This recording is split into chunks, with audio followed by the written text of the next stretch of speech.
Welcome everybody back to another episode of Wire2Wire Sports Podcast. I'm the NFL genius, Gene Walls. Like in the upper left corner, I got actually right next to me. I have Cottrell, Penn State's own, Cleveland's own College Cottrell. We're gonna go over brackets shortly. Shally will be here shortly. We're gonna talk about the World Baseball Classic dilemma trash that happened with Mark DeRosa, who's a piece of garbage, shouldn't be managing Major League Baseball clubs. Cottrell, how you feeling there, bud? I'm feeling good, obviously I'm excited for March Madness being here. I'm excited to, watch the games tomorrow. I mean, I know we had some couple playing games yesterday, a couple more tonight. So definitely excited for that. And I will say though, I'm a little disappointed because we talked about golf last week and I gave you guys the winners. I gave you the blueprint, and Ludwig Oberg had the lead for 2 days, had a 3-stroke lead on Sunday. I'm thinking I'm about to make a lot of money here. I did make some money because he still finished in the top 5 with Xander, but it went from a good weekend to a all right weekend because of that. But I'm excited for March Madness, though. I'm trying to leave that in the past, but had to bring that up because we talked about it last week. Yeah. So I guess that you say that, but who won the tour? Who won the Cameron Young? No. So none of us won. None of us had Cam Young. None of us. Nope. Xander finished, I think, in 3rd. We had Xander after loser fell out for Morikawa drop. Yeah. Loser. But we had Xander, who had a terrible Saturday. I kind of stopped paying attention after Saturday because he was up on the whole field. Yeah, he was in 2nd. Literally Friday, I was like, oh, Ludwig's had 1, Xander's right there at 2. Like, this is about to be a great weekend. And then Xander fell off the map, and then Ludwig shot a 76 on Sunday when it mattered the most, and just made us all look bad. But we move on. Both had top 5 guys. For sure. That's not bad. And I'm pretty sure I told you guys to take him top 10 anyway. Yep. But did my other guy finish top 10? No, he didn't. Where did he finish? I didn't watch that much. Yeah, never mind. He's nowhere to be found. So, all good. All good. Guys, going to talk about the full bracketology shortly. We're also going to break down that trash of a World Baseball Classic. So, since Shally's not here and we kind of need 3 people to start the bracket, the Wire2Wire bracket, let's start with the World Baseball Classic. And when we say World Baseball Classic, I'll just say World Baseball garbage because that was terrible what the Americans pulled off. I just want to let you know this. I want anyone to hear this that's listening to the show. And right now it's fucking no one. So I'm wasting my goddamn breath. But that guy has a 5 ERA. A 5 ERA. A 1.5 whip. And he went against one of the best lineups supposedly ever, and they couldn't do shit. Shut him out for 5 straight innings. And Captain America, Aaron Judge, who everyone talks about, amazing generational player, showed up lame again, lame in a big spot. So, yes, there are other players that didn't hit well in this tournament. Absolutely. I've heard the critiques. I've heard the criticism. But Aaron Judge is a guy that didn't do it in the World Series, didn't do it in the playoffs, didn't do it in the World Baseball Classic, and he's a multi-time MVP. I don't want to hear it anymore. Listen, I made a quote on Twitter. I made a quote on X or on Facebook, and I'll say it again here. If you don't do it, if you don't do it when it doesn't matter, does it really matter? If you do not do it when it matters, does it even matter? The jury is still out, not my captain.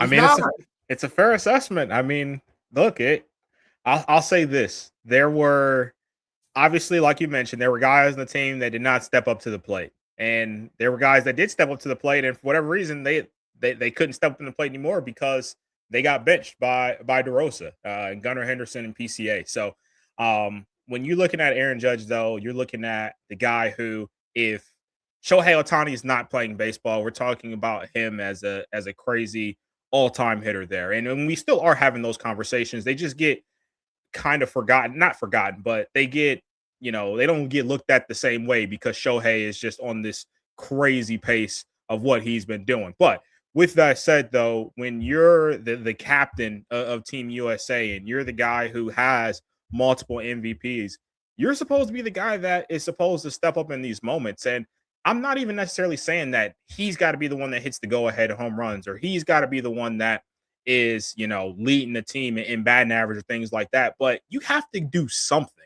It felt like the entire, after the whole debacle of the U.S. advancing, it felt like Aaron Judge is really non-existent outside of him hosing down a runner at third base with the ball that got hit to the outfield. Like outside of that, Aaron Judge's name really didn't get called unless he was getting struck out at the plate. So I'm 100% with you. You have to absolutely do it when it matters. And it's one of those things where we keep seeing it time and time again. You're not doing it in the playoffs. You're not doing it in the World Series. You're not doing it in the World Baseball Classic. Something's got to give there. But with all of that said, though, I think the other part of it is, though, you said there were other guys who didn't step up to the plate, but let's talk about him. Cal Riley. Was not there. Why not? Why? Yeah, I'll tell you why. Because Cal Riley, the easiest bet in all baseball? Bet his under on home run total. That was a once in a lifetime season. He's not that good. Sorry. He had a great season. He probably did steroids. He's not that good. You want to look at Cal Riley's stats outside of last year?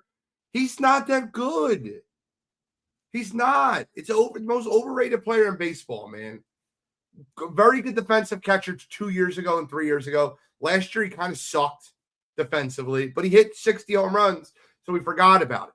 But you look at Cal Riley's career. Tell me what number stands out to you. 27, 30, 34, 60. One is not like the other. 63, 75, 100, 125. One is not like the other. I'll go even better. 284, 306, 312, 359. That's his OBP. 489, 456, 436, 589. That's his slugging percentage. 211, 232, 220, 247. That's his batting average. Just standout season. Don't kid yourself to think Cal Riley's this stud. He's not. I'm just saying expectations are there, and it's not just like the buck doesn't stop at Cal. I think Bobby Witt Jr. has also been kind of getting away scot-free for a guy who is, I'd say, widely considered a top 5 player in all of Major League Baseball there. So I'm just saying what say Bobby Witt? He was incredible defensively. And people forget about him at the plate because he made some unworldly plays in the field. But you're right. But the point is this. He's not the MVP. He's not the captain. And all this shit I heard about Bryce Harper, not elite, he's washed, he's trash, blah, blah, blah. When the game matters most, I'd rather have Bryce Harper at the plate than Aaron Judge, period. And if you think differently, you're a moron. You're a moron. So I obviously I agree with you on that sentiment there. I'm just saying I think as a whole, this Team USA debacle that happened, this is from, I don't want to just say it's Aaron Judge. I don't want to just say it's DeRosa. This literally stems from the top down. And I think seeing this collection of talent and just seeing how close they were to not even making it to that stage, like facing the DR or facing Venezuela in the finals, like how close they were to that not even happening and not being in their own control. I also want to point that out because I think as a whole, this has to be one of the more disappointing Team USA teams, not just in baseball, but of all sports that we put together. Just looking at how great this roster was, there is no reason why they didn't win it all this year, or why we had these kinds of question marks with them. The tournament was fixed for them to win. They had every advantage. They didn't have to travel. They switched their brackets so they didn't have to play Japan. You realize, look at that bracket before it comes out and then look at it when it got seeded. And by the way, do you know the United States didn't have to play a back-to-back in the elimination games? Nope. They got to play Sunday, rest everybody Monday, while Venezuela played Monday. They got every advantage in the tournament. It was played in America. Everything was, and by the way, you want to hear something even crazier? Every country had injury waivers that wouldn't get signed, except the Americans. Everyone. Look at the Puerto Rican injury waivers. Seriously, it's insane. Yeah. Oh, he sprained his ankle 3 years ago. We can't have him play. Oh, sure. We'll throw out that guy. That's no problem. He's fine. Bullshit. It's absolute trash. And that American team fell flat on their face. Flat on their face. And by the way, it depends because the Dodgers would beat them in like if you play a 162 game season versus Venezuela. But here's the point. The Venezuelans play for their country, unlike the Americans. The Venezuelans, you tell Eduardo Rodriguez he can't pitch, dude. Fuck it, I'll quit the MLB. Yep. They play for their country. The United States is workmanlike. All that bullshit, workmanlike. They didn't score runs. Eduardo Rodriguez has a 5 ERA the last 2 years and a 1.5 whip. And a lineup of Bobby Witt, Bryce Harper, Aaron Judge, Kyle Schwarber, freaking Roman Empire. Like everybody couldn't hit him. Are you out of your mind? I think the part that makes it worse too for me, and Bill, I'm glad you joined us right in because I'm sure you got more to spew on this too. But the part that makes me even more upset about the entire situation is like the quotes that were out there. So obviously we talked about what Bryce said. We talked about Aaron Judge came out and said, this is more important or a better atmosphere than the World Series. Then he comes out and does absolutely nothing. You had the team come out in, the USA hockey jerseys. Like they're putting out this major statement because Canada essentially did it against them. And then they still go out and lose the game. It just felt like everything was so performative and they were just out there trying to, appease everybody out there by trying to say the right things or look the part, but they didn't actually want to play the part. So I think that's the more frustrating part about everything too, is because there's no reason why these games look the way they did with the talent that was out there on the field. Bill, 3 through 7. By the way, welcome, Bill. 3 through 7. 3 through 7 in the American lineup in the championship game. What do you think they were? I don't think that hit. 0 for 17. 3 through 7 in the order. I'm sure you guys have probably covered everything I want to say, but I came in, Gene was bitching about Scooble, I would assume. Love that. Not yet. What? Not yet. We didn't get the Scooble yet. Oh, well, I'll get there then. I'll make this really easy. That guy never wears the jersey ever again for me. He's firmly on the Uncle Shally Shohei Ohtani shit list. I wouldn't let him wear it. I wouldn't. He doesn't get another invite back. I don't care how good he is. I don't care what his stats are, whatever. Good luck, bro. Hope you win the World Series. Really do. Hope you do. Hope it was worth it. Hope it was worth straining your guys out there and not being on the mound, which would have been his turn, being on the mound for the biggest game of the whole tournament, having the ball in your hand. You want to be that guy and act like that guy, then you got to go out and play like that guy. But you weren't there. You were in Florida with your team Tiger teammates. So you done for me. Never plays for USA again. DeRosa just again another just absolute abomination of a managerial coaching job. I don't know how you start Alex Bregman in that game. Gunnar Henderson has arguably been your best player the entire tournament. He's been the spark. 6 for 14, 2 home runs. Alex Bregman still trying to figure out how to hit his way out of a paper bag. You start him, goes 0 for 3. Don't get it. I just don't I don't understand how you get Gunnar one at bat in that game, in the championship game. He's been your best player. I would say the same for PCA. Byron Buxton, who I love and think highly of, had the same amount of hits at the WBC as everybody on this show. There's no reason to start him in center field. I'm tired of hearing the defensive difference. I think everybody forgets PCA won a goddamn Gold Glove last year. There was not going to be some huge drop off in defense at center field if you started PCA. So enough with that nonsense. They got to go a different direction, and that's crazy to say, and I don't know what that means, but this kind of group of 25 to 40 players they've picked from the last two WBCs just can't get it done. And I don't know if that means you start completely over and come back with, no Aaron Judge and no, it's hard to say Bryce after what he did last night, but Aaron Judge looks scared. Aaron Judge looked scared to death last night. I'm going to call it like I see it. I think he's a great player. He was hesitant. He was scared to death. The lights looked way too bright for him last night. I know he's an MVP. His last at bat, man, that guy threw 3-1, 3-0 and 3-1, just absolute cock shots down the middle. Couldn't get the bat off his shoulder. Correct. Swung at a pitch that was a foot inside the ground out to end the inning after Bryce hits the home run. Shelly, let me ask you a question real quick. I know you know the answer to this. Who's the best first baseman in the world? Fuck the United States. Who's the best first baseman in the world right now? I'm not talking about 3 years ago. I'm talking about right now. Probably go Vladdy. I'd go Nick Kurtz. Wasn't on the fucking roster because Aaron Judge wanted to bring Paul Goldschmidt, his buddy. Are you out of your mind? Nick Kurtz? It's what are we doing? I think Kurtz being so young is a little bit. I think Pete Alonso declining the invite hurt because I think if he accepts, I don't think Goldschmidt's on the team.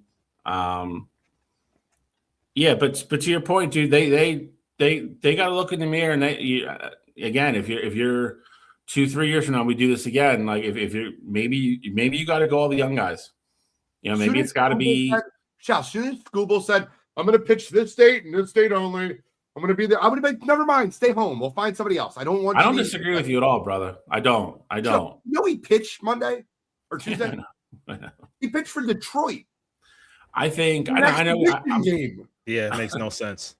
I'm pretty sure we all talked about it on the show, but Howard. I really I really thought, and I'm pretty sure we talked about it. I thought once he got there and pitched in it, then he would go back in and their conversations would be had. Like, all right, you know what? If we get to the championship game, like that, they kept talking about on the telecast last night. That's all the Venezuela guys. They had like certain parameters. Like if this that comes up, you can use him. So if it was Scooble, I would have stayed there. You could do your like again. That guy's a professional. He can do his side work with Team USA. He doesn't have to be at Detroit's spring training camp. And then that could have been the thing. Hey, they could have made a phone call to Detroit and be like, yo, if we get to the championship game, can we start him? The answer would have been yes. Like Gene said, he pitched the day before anyway. Like, if we get to the championship game, that's the only way we use him. If we get there, can we use him 5 innings, put him on a pitch count, whatever you guys want, but let us go out there and at least start him. There's no way anybody says no. But that's the part that makes it. That's the part that makes it worse, though, is that those conversations were had. Remember, after he had the outing, he was like, this was incredible. I really want to talk to my team about it. I want to talk to Scott Boras. Like, I want to talk to the Tigers. Like, I really want to make sure I'm making the right decision here. So you sit down and you have this conversation, and it was like you had this revelation that the best idea was to leave the team and then try and come back in hopes that they were going to win. And so then that way you could just be there for the celebration and have all the fun parts of it without putting in the work. He was there in the semis, just chilling in the dugout. That's what I'm saying. You're not putting in the work, but you're just there trying to enjoy the benefits of it, or just saying like, oh, I played for Team USA, or being in the dugout, being with the guys. Like, you didn't earn that. The Roasters should never be coaching this team. It's an absolute like if they won last night, was Scuba going to run out in the field and take his gold medal? Like, is that really what was going to happen? Absolutely. I don't think he was in the dugout.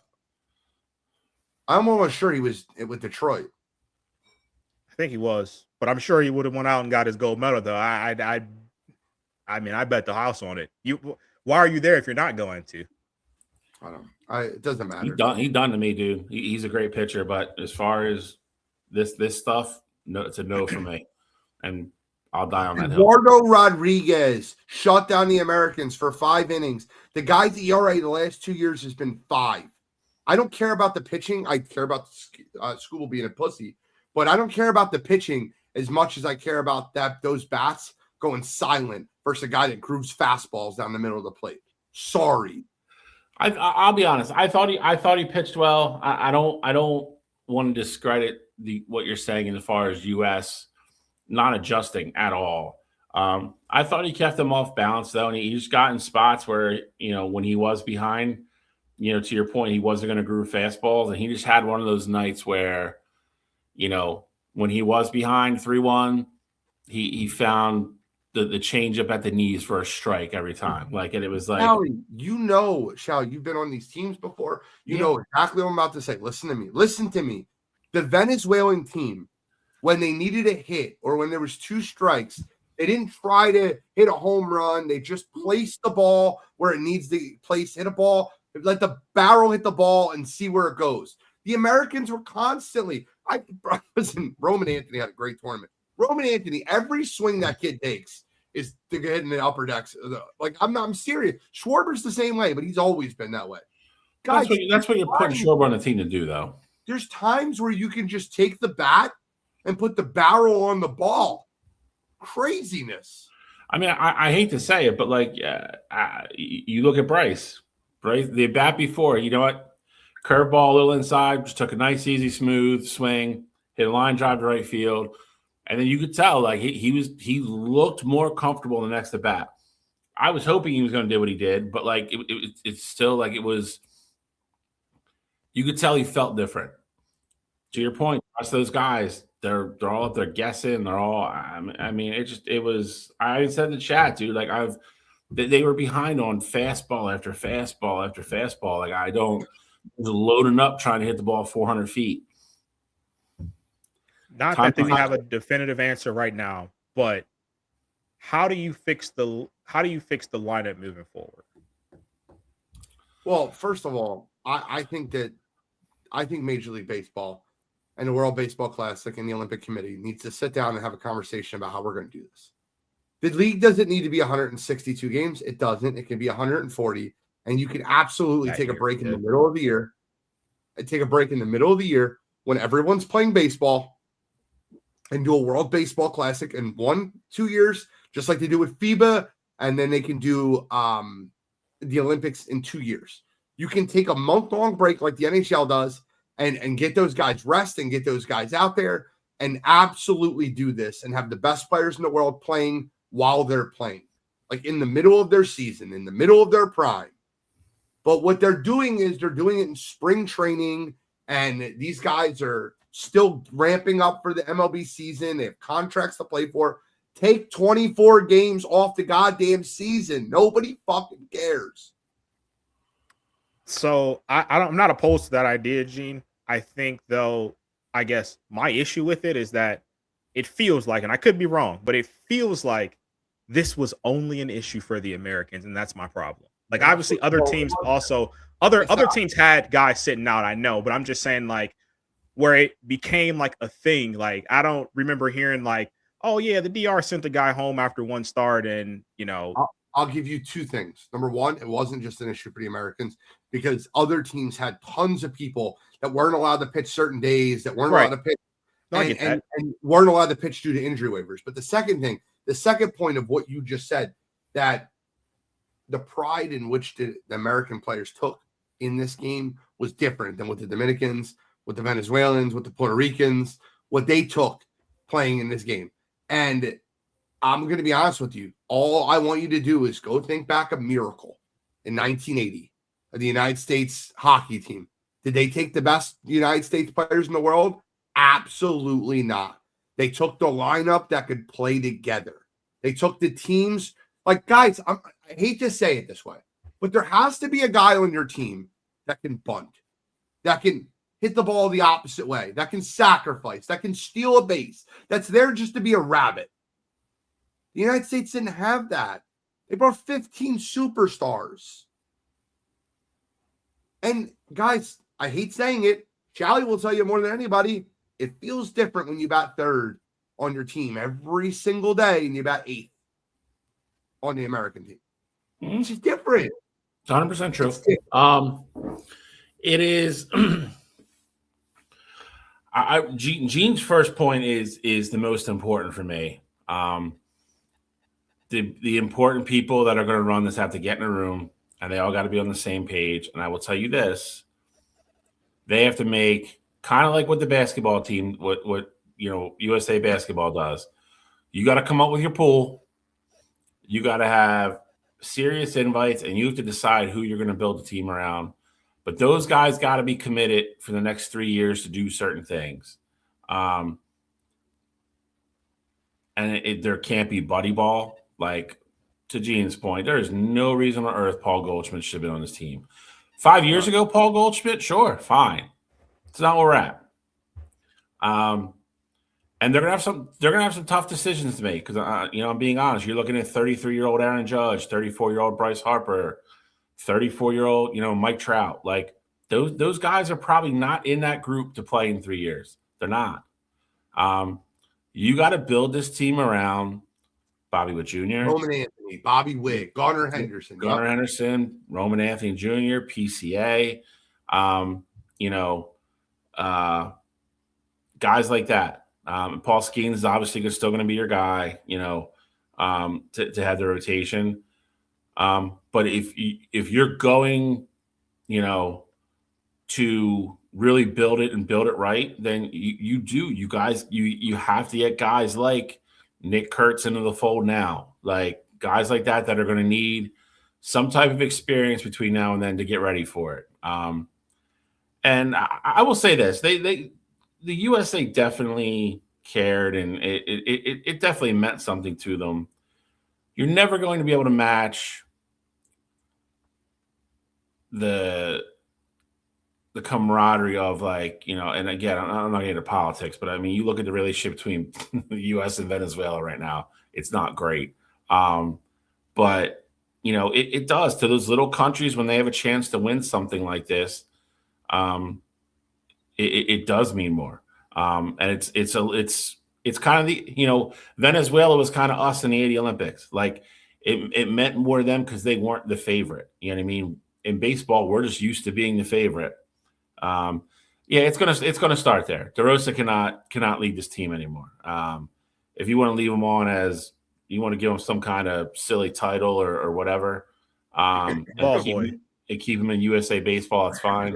He cannot be the manager of the next team. How do you not know that the game matters? Oh yeah, since we've already locked up the next round, and he lied. First of all, he didn't know that game mattered until someone called him in the 6th inning and goes, "Why is Clayton Kershaw warming up in an 8-0 game that we need to win?" You're not wrong. The 6th inning is when he figured it out. That was pie on the face for sure. But they gotta. I don't want to say you got to tear it down and start from zero, but you got to get kind of close.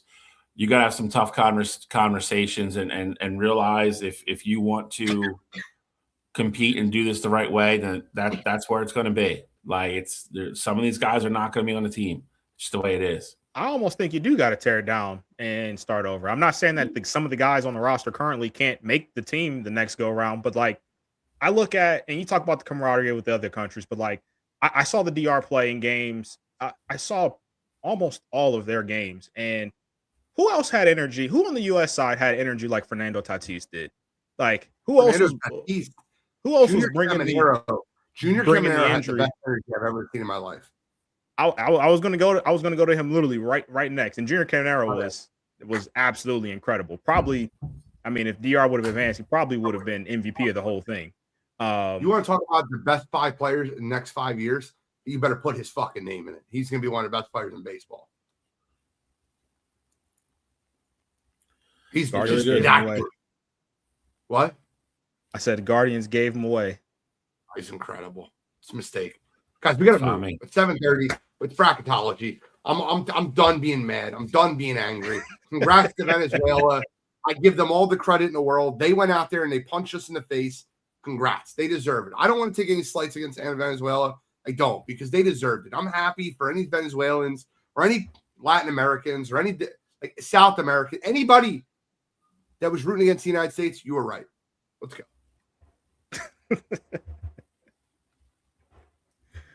All right, let's go ahead and get into the bracket then. Gene, Great you want me bracket. to pull up the bracket here? Yes, sir. All right, I got you. Share screen. Here. Clicky. We're making a wire-to-wire bracket. By the way, if you haven't gotten a bracket yet, $10 bracket, can you please get in the bracket? Yeah, that'd be great. We love you. $10 bracket. Get 4, get 5, get 12. Who cares? There's my Laza's back. What up, y'all? She was talking shit to me because the United States sucked. And she's right. We appreciate you. All right, let's go ahead. No talking about Duke. Duke v. Siena. All right. FCN. Bill, you got Siena in the upset? No. Okay. All right. Moving on. First game of the tournament. First, yeah. Buckeyes kick it off. You guys know where I'm going here. I'm rolling with Ohio State. Ohio State's hot. I was telling Gene before the show, I was like, if this Ohio State team can play like they just played Michigan and how they played Purdue a couple weeks ago, they're going to be a tough out. And the next round, they can give Duke a run for their money. Not necessarily saying I think they can or would be favorites or anything like that to beat Duke, but they can give them a run for their money if they keep playing like that. So I like Ohio State to advance here. I think whoever wins this game gives Duke a run for their money, if I'm being honest. I think TCU is not going to play on the same basketball court as Ohio State. And nothing against TCU. Ohio State's playing great basketball. But I do want to see the trophy that they put up for we almost beat Michigan in the Big Ten. Because, like, I'm not kidding with you, bro. And I know it's not Cottrell. You kind of did it. But if I had $1 for any person that was listening to breaking down the bracket that, like, made it like that was a win, you didn't win the game. I know they played Michigan well. They almost won. Like, dude, I don't know why we're celebrating losses. Talk about the 3 games that they won until they got there. Fine. Don't give me the whole, we almost beat Michigan. You lost. I don't want to rest my laurels on an almost win. You know what? Allen Ray and Villanova almost beat North Carolina in the Elite Eight. Almost. They were just a good team. I'm gonna go with TCU here. I think this is an absolute great game to start the tournament with. I think TCU, just like Ohio State, is playing really good at the right time. They have big wins earlier in the year over Florida, over Texas Tech. They've shown kind of to have another gear if they can get there sometimes. And that's why I said what I said. I think, we'll get into Duke more in a little bit, but I think whoever wins this game, it gives Duke a hell of a run. But I'm going to give a slight nod to TCU. All right, moving on. Cottrell advanced to Ohio State anyway, so fuck it. I mean, me and Gene picked Ohio State, so, got outvoted. Oh, I thought you picked TCU. All right, never mind. St. John's. Next question. St. John's. I also have St. John's. No. Okay. All right. No 12-5 love here. This is not St. John's. By the way, if you want to have a talk, St. John's is criminally and do you know what bracket is this in, Charlie? This East. Okay, where do you think the game is for St. John's? Got to be on the East Coast, right? They're a New York team. It's in the East bracket. It's in California. Yeah, it's crazy.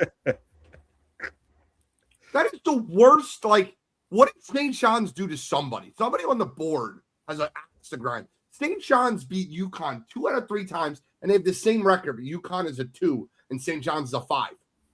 St. John's won the Big East. They don't have the same record. They're 1 loss different.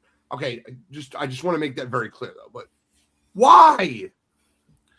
I don't know. I mean, if I was Duke, I'd be asking the same questions. I was gonna say Duke has to be pissed too. I mean, it almost feels like almost every seed is like the best one of that line, like the 2 seed, the 3 seed, the 4. I mean, St. John's got to be the best 5 seed in the tournament. I don't think it's talk close. About they're criminally underrated here.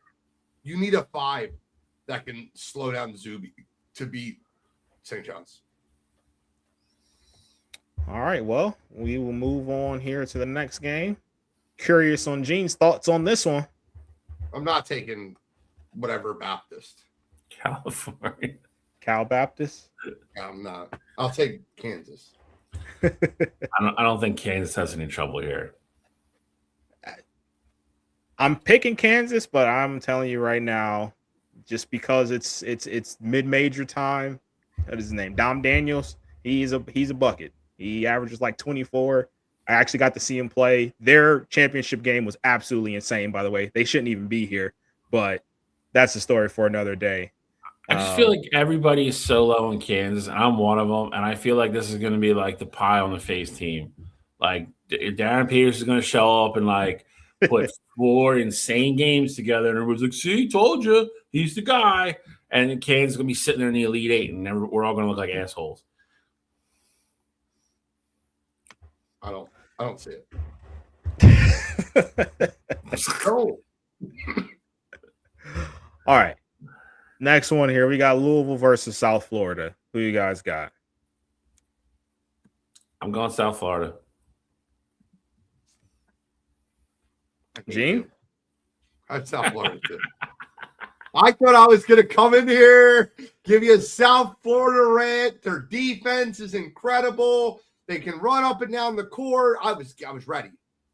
And I'm going South Florida, scumbag. For what it's worth, I got Louisville in this one. I think South Florida has been the sexy pick across the board, but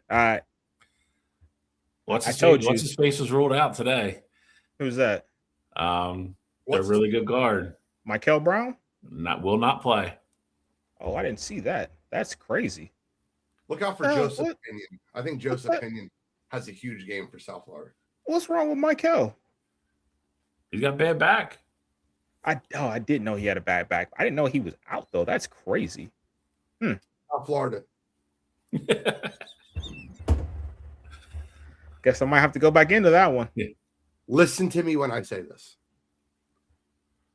I know you guys are going to overrule me. And I've been going back and forth on my bracket. Uh-oh.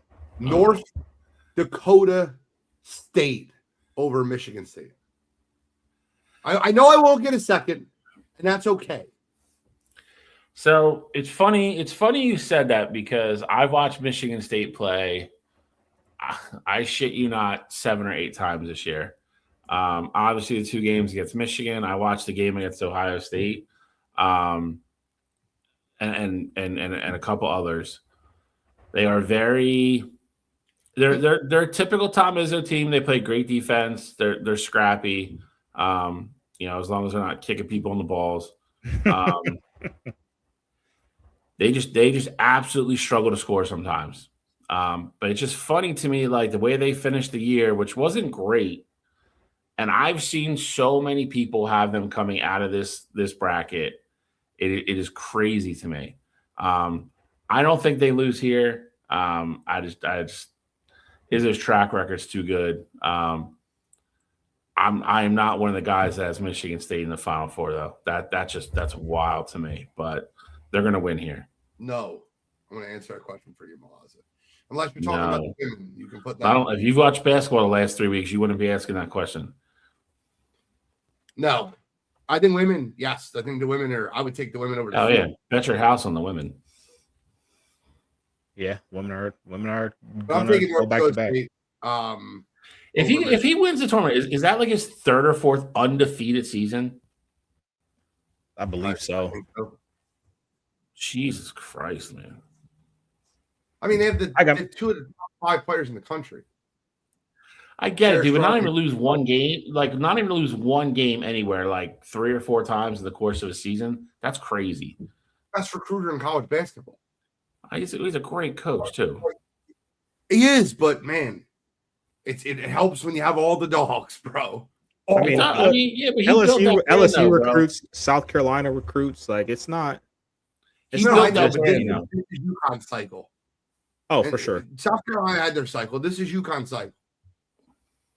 They had the best team. It's not close. Yeah. Anyway. All right. Well, I got Michigan State. Michigan I do got Michigan State moving on here. UCLA and UCF here. I got UCLA winning this game, and I think UCLA is a sneaky 7. And I think they next round, I'm sure we're not going to have any crazy upsets, even with UConn playing as bad as they have been. I think UCLA has the opportunity to give that UConn team a real run for their money if they advance here. So I'm rolling with UCLA here. What are you guys thinking? Is Tyler Bilodeau playing? According to today, both guys that got hurt in the Big Ten tournament are going to go. So yes, if they're playing, UCLA will win this game. They're the best 7 in this tournament by far. When they're fully healthy, they're a 4, maybe a 3. I go UCLA. I don't think it's that close. Not 3, they're probably 5. But I agree with you. Played really good basketball again down the stretch quietly. Had a bunch of big wins. I think there are only 2 losses, I believe, in the last month of the season. I think they lost to Illinois by 1 or 2, and then they lost to Michigan by 8. They played really, really well down the stretch. I like UCLA there. All right, and then like I said, I'm assuming we're all going UConn here, right? Nothing crazy here. I think they beat Furman. All right. So how we want to do it here? We want to go back to the top here, or we want to go to the next region? I think we do it. I think we. I guess get to the Elite 8, and then maybe isn't that what we did last year? Yeah. Okay. All right. Get into the semifinals in each region. Yeah. All right. Duke, Ohio State. I have Duke. I have Duke by a whisker, and they already point guard is not going to play. And I know they already said Ngoba is not going to play opening game. There's a shot he comes back for this. Aiden Boozer's played very well. He's played great, but they're down to they're rotating 6 guys with those 2 guys out, and it's fine versus Ohio State. Again, I'm picking Duke, but I don't care if it's Ohio State or TCU. That game's going to come down to the last minute. Okay. Gene. Yep. I'm ready for you to send somebody home this next game. St. John's, not even close. Toughness versus soft. I'll go St. John's by 100. Listen, I have St. John's in my bracket, but I'm telling you, this just reeks. This reeks of Peterson going out and scoring 35, and they win by 10. And I'm telling you, it's what's going to happen. I'm still picking St. John's, but I'm telling you that's what's going to happen. For what it's worth, I'm picking Kansas. There you go. See, Cottrell knows it's coming. But St. John's will advance here for us. South Florida versus Michigan State. South Florida. I got Michigan State. Well, I had Louisville advancing here. But with that said, I had Louisville over Michigan State. For argument's sake here, I'm rolling with South Florida. I think if South Florida beats Louisville, that means they're going to beat Michigan State. So I'm rolling with South Florida here. A little upset. We get a double-digit seed in the Sweet 16. With our first, Cinderella really on the board here. Then we got UCLA versus UConn. I'm going UConn. This is going to be a tricky game. If UCLA's healthy, I'll take UCLA. Maybe I'll be on my branch, but I'm going UCLA. Now, a lot of that changes if anybody from UCLA doesn't play. But for argument's sake, I'm taking UCLA. For me, it sounds like I'm going to be the tiebreaker here. I'm going with UConn in this one. I think UConn is just going to be just a little bit too much. I think Dan Hurley is going to have his guys ready to go, and somehow, some way, he finds a way to just flip a switch come turning time. So even last year, they almost beat, and I know almost doesn't count anything, but for a team that was as bad as they were, they took Florida to the brink, more than almost anyone in the entire tournament. So I think Hurley will have them guys ready to go. That's where he's got to be the most likely candidate to die on the court, right? Yeah. He's as close as you're gonna get to Bobby Knight. He's a lunatic, yeah, but Bobby was such a psychopath that Bobby was calm when he did that stuff though. Dan Hurley looks like he's gonna have a heart attack at any moment. That is a fact. St. John's. I St. know I'm John's. gonna get ruled. Really? St. John's here. Let's go. Wow. Okay. I was rolling with Duke. St. John's moves on though. This is where their health, I think catches them. All right. Elite 8 matchup. South Florida versus UConn. Now I'm picking UConn just because I want to see part 4 of St. John's UConn. I do. I'm with Gene. I got UConn. I got UConn in this matchup here as well. So if that's what we get in the Elite 8, that's beauty. That's poetry. Yeah. All right. So we're gonna leave this alone then, right? We're gonna go on to the All right, cool. Big East, the East bracket will be decided by the Big East. That's the way it should be. Love that. All right, so Florida, boom. Not even gonna waste no time on that. Prairie View. I'm just kidding. All right, Clemson, Iowa here. I don't know if this is just me with my Big Ten love right now, but I'm rolling with Iowa. Iowa's been playing some good basketball there as well. I mean, granted, they went out early in the Big Ten tournament, but prior to that, Iowa had been figuring it out. I like Iowa to advance here. Clemson, they're tougher, they're more athletic, they're stronger. I'm going Iowa. I like Iowa's 3-point shooting. I like the little point guard Stoltz get his own buckets. A little shifty white guy, lefty too. And Clemson just absolutely just offense can just go 10 minutes without scoring. So I think Iowa will D them up. I like Iowa. Accurate statement. All Vanderbilt, right. not close. Those guards are incredible. Still, no 5-12 upset love No, yet. not here. Not here. Vandy on Those fire. guards are incredible, bro. So I don't disagree with you guys. I got Vandy as well. I was just trying to see if I could get something out of you guys. I think this one is going to be a blowout there. I think McNeese is getting a lot of love right now because of their team last year. And granted, it's impressive they came back even after losing some guys. But I think Vandy is just playing on another level right now. So the proverbial running into a buzzsaw game right there. Bro, Duke Miles, remember the name. The kid is nice. Nebraska versus Troy. This is a good game. Our other whipping boy. Game. This is going to be a really close game. I'm going to go Nebraska. I think they're too fundamentally sound to lose to Troy. But I'm telling you something right now. This is going to be 73-72 with a minute 3 left. I will say this. Look, and I agree with Gene 100%. Nebraska's never won a game in a tournament, which I find one of the crazy stats ever. I will say this: we've taken our fair share of shots at Nebraska this year, kind of being a fraudulent, but they've been fraudulent against Purdue and Michigan State and Michigan. They've others. Let's Illinois. not. Okay.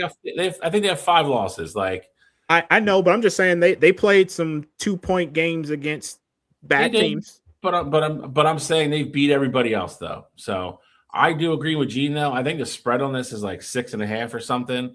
I am all over Troy plus 6.5. I think Nebraska wins the game though. All right, so we got Nebraska advancing here. I'm telling you guys right now in my bracket, this will be Troy, and it's going to be on the back of Thomas Dowd. He's going to dominate Nebraska in the paint. You might be right. Whoever wins Vanderbilt's going to destroy.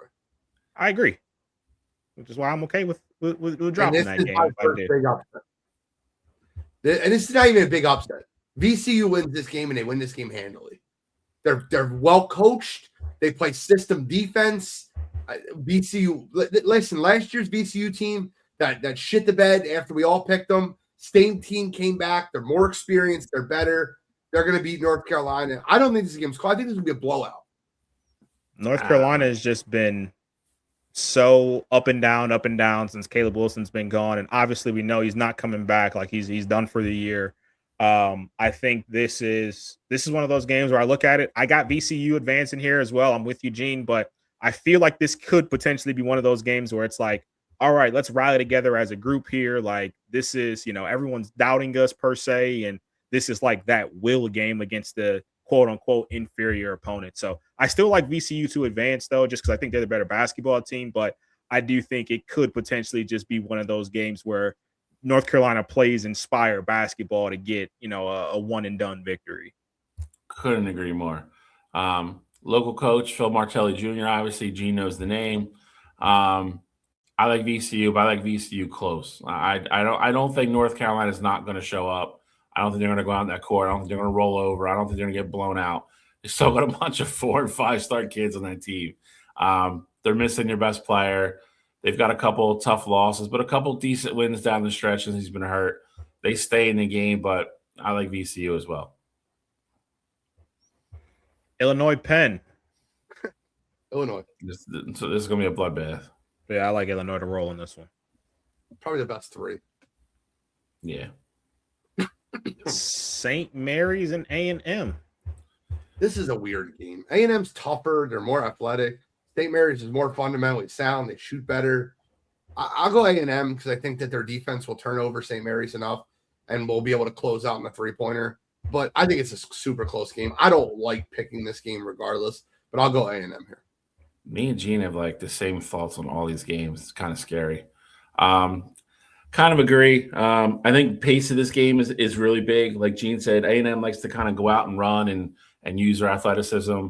St. Mary's likes to walk the ball up the court, run, get in half-court sets and run their offense, take shots. I think whoever probably is better at opposing their will and getting their game and getting out to run, or if St. Mary's can slow it down, the team probably wins. I will I'll make it fun. I'll go St. Mary's. I went back and forth this game a bunch, though. This is one of the last games I picked. I'm going with St. Mary's here as well. I think St. Mary's is kind of, I don't want to say underrated because I think a 7 is pretty, fair for them. But I do think at the same time, it's that they're always looked at as like the little brother to Gonzaga in their conference. And so people just kind of write them off. And I don't think you can do that with this year's team. Like you guys said, I mean, I think they do all the fundamental things well. They defend well, they can shoot the 3 ball. And I do think, the pace that you guys both mentioned is definitely going to be important in this one. I think St. Mary's has the opportunity to really slow this game down, though, and keep it at their pace and make the game, ugly or, per se. So I like St. Mary's to advance in this one. They got 3 teams in this year, right? Who's the third one? Did Santa Clara get in? I think so. Yes, I mean that league was a little bit better this year. It wasn't kind of just a Gonzaga and St. Mary's beats everybody but Gonzaga. I know Santa Clara made the final. Yep. But WCC was a little bit better than normal this year. It was. I'm going with the potatoes. No, you're not. Idaho, best indoor stadium at the FCS level, in my opinion, but nothing for basketball. I'm going with the potatoes. Football's great. Go potatoes. All right, back to the top here. Florida, Iowa. Florida pretty handily. Yes. Florida. Right. Awesome. And then we will go to Vanderbilt, Nebraska. Vanderbilt, handily. Another rematch, bro. I cannot wait to see that one. Vanderbilt closer than the experts think, but Vanderbilt. I don't like that, Bill. VCU, Illinois. Illinois. All right, we're flying through this one. So this one's a little bit more clear cut. St. Mary's versus Houston. Got Houston as well. All right, cool. Easy. So this, I imagine this is going to be everybody's Sweet 16 from this region here because we all agreed on these. Who you got in the rematch of this game after the drubbing that Vanderbilt put on them in the SEC tournament? I got Florida, but it's a scary game. With Gene. Again. I agree here as well. I think Florida is going to barely have enough. I think luckily, I think the taste of defeat's going to still be fresh on their breath here. So I think they got enough to pull it out. Those guards get hot for Vanderbilt again, though, man. Florida's in trouble. I felt like they didn't miss a shot. Every 2-point shot they threw up just felt like it was going down. Like it was wild. Tennessee too. It's not like those guards are incredible. Illinois, Houston. I like Houston. See, I like Houston to win this game.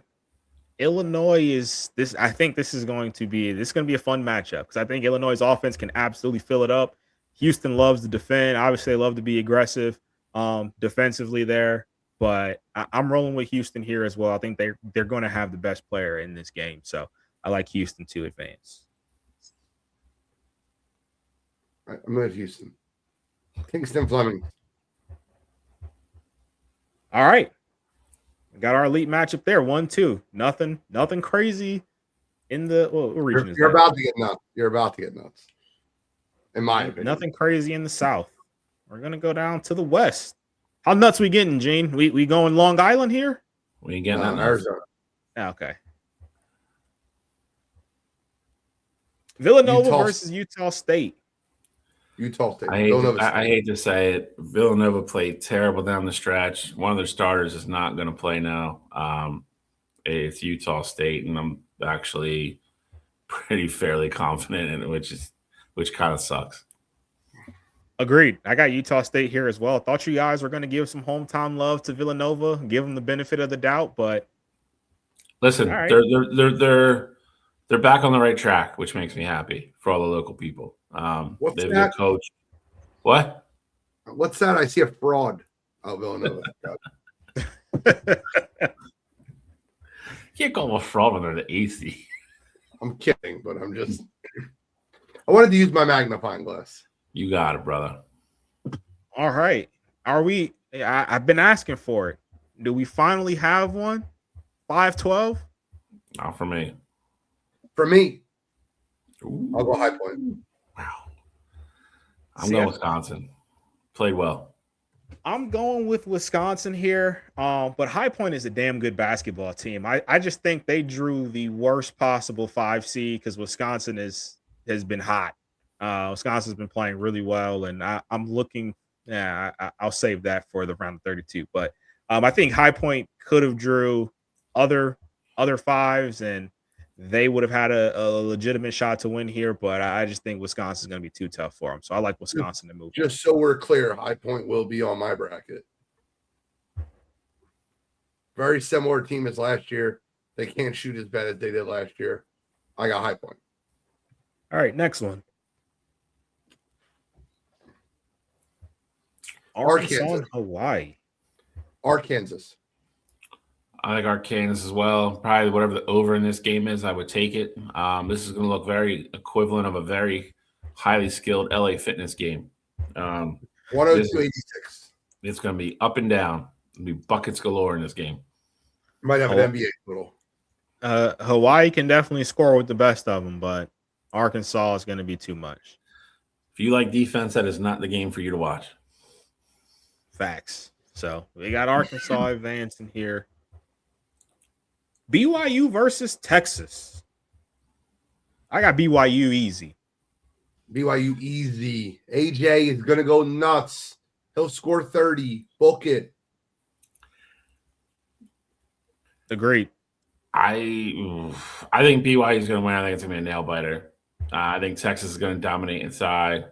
I think they're going to keep it close. And Texas somehow just every time I pick against them, they win. When I pick them, they lose. They fuck me every year in this thing. So I'm going BYU. After that Abilene Christian game, I'll never trust the Texas team ever again. That's one of them. Bro, why would you? That's one of them. It's embedded in my mind. That's why I brought it. Last leg of a 15-leg parlay. Oh, I'm not kidding. That was the Chickies Day, wasn't it? It was. No, yeah. Next day. Oh, it was that weekend though. Yeah. That was that weekend though. Yeah. Friday.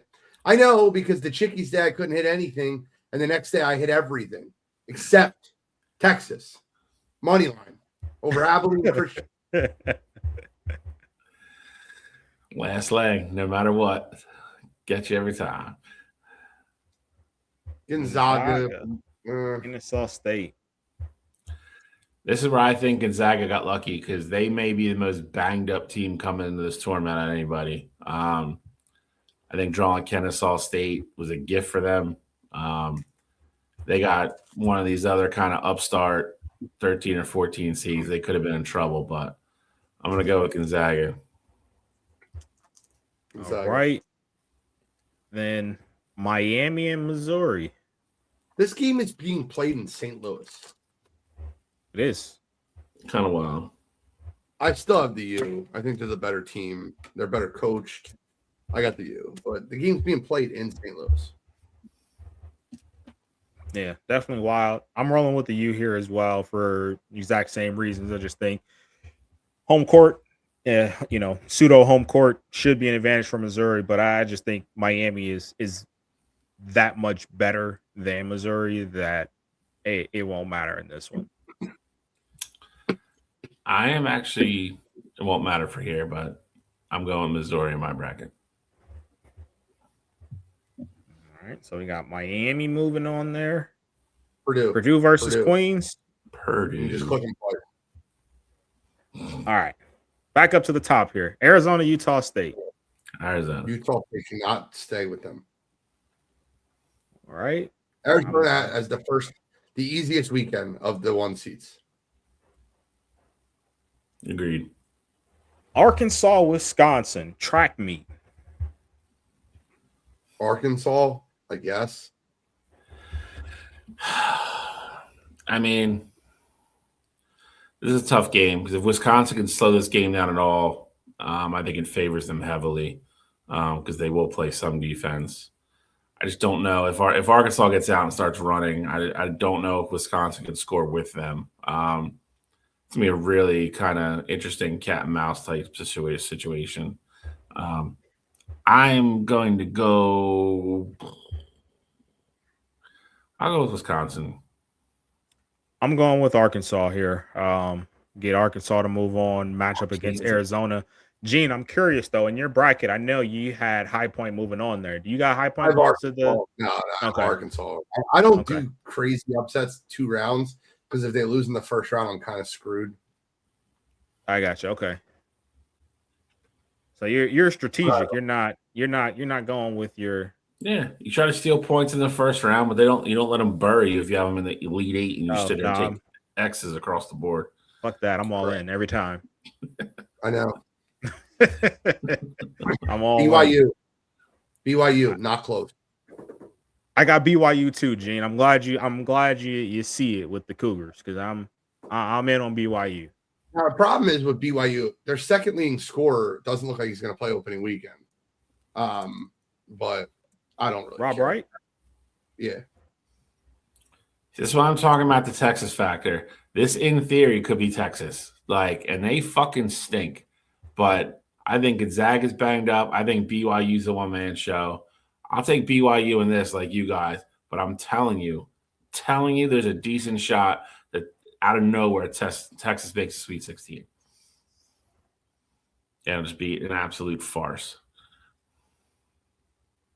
BYU. Purdue, Miami? Purdue. Right. By the way, Purdue finally looks like the Purdue I picked at the beginning of the season. They do. Arizona, Arkansas. Arizona's length is going to give Arkansas a lot of problems. Yep, I agree. Arkansas doesn't shoot the way they they get to the hole, they drive well, they do not shoot that well. And Arizona will absolutely contest shots at the rim. I think Arizona blows them out, actually. Yeah, I agree. Well, I will go on my little branch here. This is my first 1 seed that goes down. I got Arkansas. Darius Acuff Jr. is that guy. We talked about it last year with Walter Clayton Jr. That's how I feel about Darius Acuff and his ability to take over a game. I think it would show up in a game like this against Arizona. I'll take Purdue here, like BYU, but too much. Braden Smith, 5th-year senior, running the point. Kaufman, Wren, give me Purdue over BYU here. Purdue by 20. I also have Purdue advancing here to the Elite Eight. We are doing well. All right. So now you get madness. Because this bracket's going to be nuts. This is my craziest bracket by far. You got Howard? No, I have Michigan. No, that's crazy. Okay. Hey, I was just making sure. I didn't know if he was bought in after seeing him take down UMBC. I didn't know, I don't think any of I honestly believe you. None of my Elite 8 team, or I don't think Outside of Michigan, the other three, none of you guys will have. Ooh. Of your Elite Eight, you said? Well, Or the no, Final it's Four? not Elite Eight, 2016. Final Four of Oh. this region. Oh, okay, I got you. All right, next one here, we got Georgia versus St. Louis. Going St. Louis. Flip a coin. Going St. Louis as well here. Georgia's more athletic. Georgia is a better team. St. Louis, well, I'm lying, not a better team. I'll go St. Louis, too. It's a very close game, though. Agreed. Texas Tech, Akron. Akron. Not close. Oh, you're out of your mind. Not close is crazy. Dude, I agree with the not close part. This is everybody's, I think, sexy 5-12. Texas Tech, even though since they've been hurt, I mean, they've still won a couple big games. Akron defends the three-point line. Incredible. And all Texas Tech can do is shoot the three. They cannot create their own shots without JT Toppin. Akron's going to win this game, and you're going to be looking at like, how the hell is this game 87-73? And you're like, I'm telling you, Akron. I believe both Akron's guards are seniors as well. Is that correct? That is correct. I'll go Akron. For what it's worth, I'm going with Texas Tech here. I think Akron is a really good team here, but I think Texas Tech size is going to do them in. This would be different if they still had Enrique Freeman, but they don't. They don't have a dominant big. They are very much a team by committee approach there. Like they don't have like a superstar on the team this year, and their best player is a true freshman. So I'm rolling with Texas Tech here, but I see why Akron's getting a lot of love. Tavari Johnson, what's wrong with him? There's nothing wrong with him. Okay, he's their best player. He's not a freshman. He's a senior. I think their best. What's their best? Hey, what are you doing? Name? Fix that. My bad. Who's their best player? Tavari Johnson is who I was talking about. Tavari Johnson is a senior. He's not only a senior; he's a fifth-year senior. Matter of fact, they have 4 senior guards. They're the top 4 scorers. They do have 4 senior guards that are their top scorers. Who is their freshman guard? They had a freshman guard that is nice. I think you're talking we'll get about back Sharon to them. We'll get back to that. I think you're talking about, just to be clear, I think you're talking about Sharon Young, who's a sophomore for them. No, it's not Young. I know Young had a big MAC tournament run. He hit some couple big shots in the MAC tournament. Yeah, I got. We'll get back. All right. You got Alabama. Give me Hofstra. Alabama is falling apart at the seams. Their second best player just got arrested for having over a pound of pot. They are. I think Alabama. I think Hofstra wins this basketball game. I'm dead serious. Trying to ship a gun to somebody too, or something. I don't know. Clearly, he's not going to play. I got Hofstra. I told you I was going to go nuts with this side bracket. I still feel. I mean, there's always one. Still feel like Alabama might have enough, but I'll go Hofstra. I'll play this game. Okay. For what it's worth, I'm going with Alabama here. Not going too far, but I do got Bama winning that game. Okay. UT, baby. UT, no matter who it is. Nate Ament is incredible, unless he has to play a back-to-back because for whatever reason his legs can't stay with him right now because he's recovering from that injury. He can get any shot he wants. And if he doesn't play passive like he did in the first half versus Vanderbilt, he is unguardable. He is literally, if Jalen Johnson and Kevin Durant had a child, they'd name him Nate Ament. I'm not saying he's going to be as good as those guys. I got UT.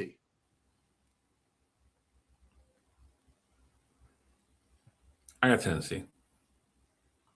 I got Tennessee as well. I have Miami of Ohio. I'm kidding. I got Tennessee as well here. I'm rooting for Miami of Ohio tonight. I can't wait to get off here later and watch them play SMU. I'm hoping they take care of business tonight. But I got Tennessee as well. Virginia, Wright State. Doesn't matter because they're losing to Tennessee in the next round.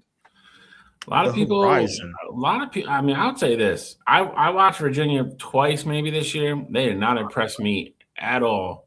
And everybody's kind of, they're better than you think. I think they win this game, but you're probably right. The crazy thing is, if you flop them in St. John's, it's a totally different tournament because that's where St. John's should be, right there. I agree. It's hard to argue that. In what world are we living in if Virginia's a better team than St. John's? It's fair. Oh, here's Santa Clara. Who cares? Also, I got Santa Clara. Sure, I got Santa Clara too. I got Santa Clara here as well. That's crazy. Who cares for a team that you picked to win? He said, "Who cares that it sweeps?" Well, the reason I say that is because Kentucky. First of all, Iowa State's going to run through either one of them because Iowa State's playing better basketball than 95% of the country. It doesn't matter because Kentucky plays such undisciplined basketball and they're going to make mistakes all through. And Santa Clara's going to capitalize. But I think Iowa State runs through whoever wins that game, so it doesn't matter. I would say, you're frowning at home and you're marking this down. Either this bracket's going to be really good because me and Gene almost agree on all of it, or it's going to be really bad. I mean, listen, I've had bad brackets before. I've had very good ones. 99.8%. I don't know. It was pretty good. We got Michigan here. I'm taking Michigan. Yeah, out. Same. St. Louis cannot match up with Michigan size. Akron versus Hofstra. Akron. I would take Akron in your guard as well. Go Zips. Tennessee, Virginia. We know where Gene's going. I like Tennessee as well. Virginia is one of those teams. Like I feel like as soon as the score starts with a 6, they're done. I don't see them as good as they are defensively. I think Tennessee is going to be able to score. I like Tennessee. Bro, I love Jacoby Gillespie and then Nate Ament. I think those two can absolutely make a run in this tournament. And the only thing that stops Tennessee is back-to-back games. They don't have one. They get the day off. They'll be fine. Gene loves Rick Barnes guards, man. You're right. He's a closet Tennessee fan. You know where they're playing those games, right? You know where these games are being played? No, where they're playing in this region. Those games are in Philly. Michigan's up in Buffalo. Buffalo. Are you going, Bill? Not now, because they were until Nova fell apart the last 2 weeks. They were both going to be in the same place. So it was going to make sense. But Villanova's in like San Diego now. Okay. Fly all the way out there to get your dicks kicked in. All right, and then Iowa State, Santa Clara. Know where Gene's at with Iowa State. I'm there as well. Bill's at a clean sweep. Yep. Iowa State big. All right. So let's go ahead, jump back down. Sweet 16, Michigan, Akron. Michigan by a lot. I mean, if this falls Michigan's way, they should be sitting pretty to go to the Elite Eight. Here for it. I like Iowa State there. This is going to be a game. I'm sure you guys will outrule me, but I'm going UT. I'm Iowa State. It's on you, Control. I got Iowa State here as well. Gene, you said it. Your exact words. They're playing better than 95% of the country here, and I think Tennessee is going to be included in that bunch. So I get it. Styles make fights, but I like Iowa State in this one. They've played great basketball, just to be very clear. The problem with Iowa State is listen, if Jefferson or the big Russian do not have good games, one of those guys don't have a good game, UT will beat them. They're very, very premier dominated. Like they have a big 2 on Iowa State. I don't disagree with you. All right, let's go back up to the top. Let's go to the East, the Big East. I mean, if we're getting that, I'm St. John's. St. John's. They're tougher than UConn. They absolutely are playing tougher basketball than UConn. I love St. John's. I have St. John's in my Final Four. All right, St. John's moves on. In this region, for me, Who's I in your personally Final have Four, Duke. just for your record? Duke, okay. That's Duke fair. So is the in my winner of Final St. Four John's from here. Duke goes to the Final Four. I agree with that. Yep. I think and UCLA got UConn, but next game here, Florida, Houston. Florida. They're just better everywhere. And Houston's good. Florida's just a little bit better. And like I love Houston's guards. I love Boogie Flam better. I like Houston's wings. I like Florida's better. I'll take Florida over Houston because I think they're better, just barely everywhere.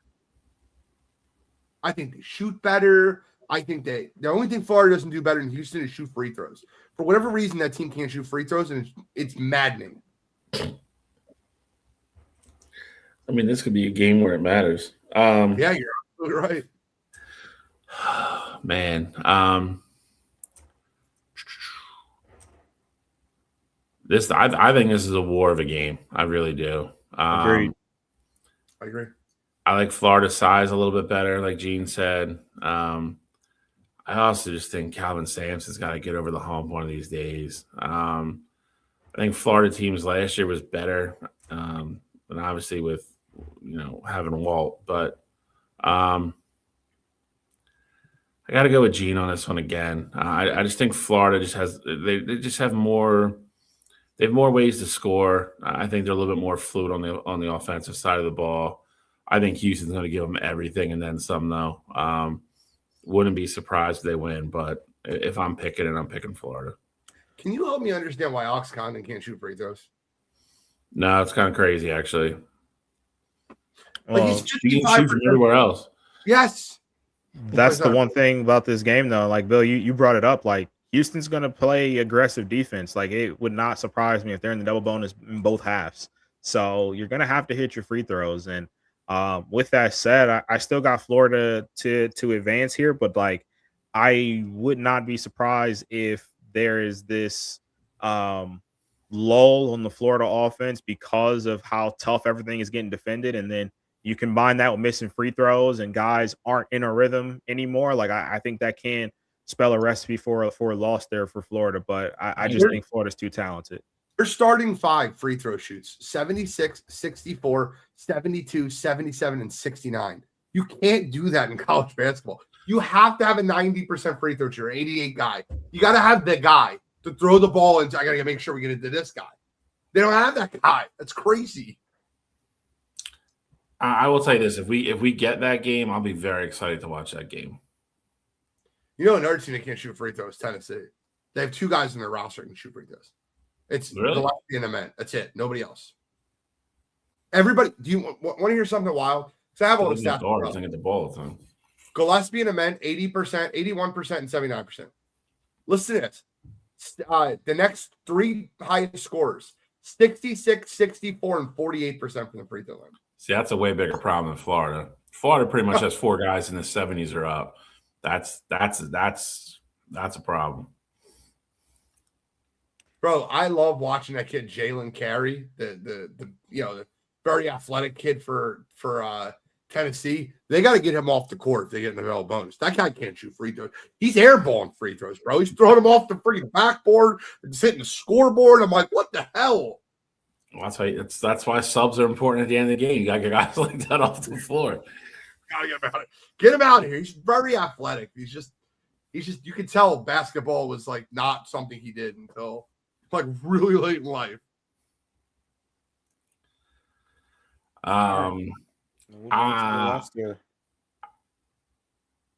This is interesting where you guys go here. I will tell you this. There's one of these teams I want to win, and there's one of these teams I think is going to win. You want Purdue. You think Arizona's going to. I agree. I want think that too. I think Arizona is just too much. Again, they have their depth. The one thing that we've seen, unfortunately, with Purdue is the size. The size down low affects them. And if you have bigs that can score, and Arizona does, it's kind of their Achilles heel, as good as Braden Smith is. I have to take Arizona. The difference with Arizona's bigs are they're more athletic than Michigan's. So they can. I'm not saying they're better. They're just more athletic. Yeah, they fly around more. I think Michigan's bigs are more polished, but yeah. That's a really good way of putting it. Yeah. Exactly how you just put it. I'll go with Arizona here. I think Arizona wins this game. So in this game, I would also go with Arizona, but for the record, in my bracket, I have this being Arkansas versus BYU, and I got Arkansas advancing. Jesus. I love control bracket. Bro, who is paying you from Arkansas, bro? Darius. You have family member? You have a cousin on the team? Junior. Bro. I don't know how many times I got to say it. He's going on a run. He's willing this Arkansas team. You don't have the supporting cast that like Walter Clayton.